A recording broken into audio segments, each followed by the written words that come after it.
Hi, this is Lee Giles from Peasy All-in-One Homeschool. Our scripture is John 8:7-11. It's the story of the woman caught in adultery. The Pharisees bring her before Jesus and say that the law of Moses says she should be stoned to death. And they ask Jesus what he says about it.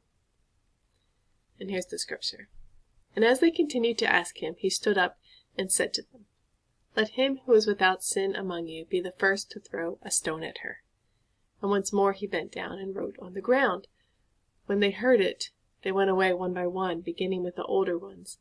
And Jesus was left alone with the woman standing before him. Jesus stood up and said to her, "Woman, where are they? Has no one condemned you?"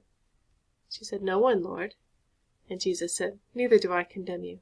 Go, and from now on, sin no more."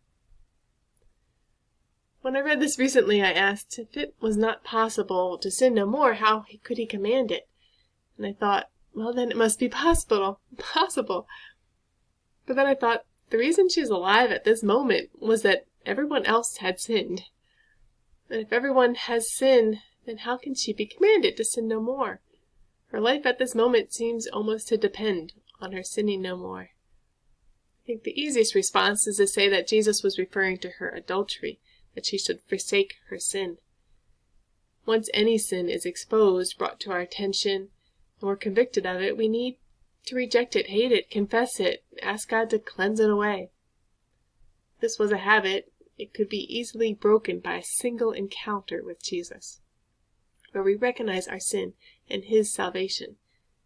It shouldn't make us feel secure in our sin, but make us feel like our life is owed Him, and giving up everything would be worth it to be with Him.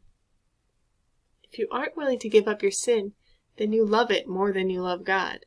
If you think you can't give up your sin, then you are making it out to be more powerful than God, an idol in your life.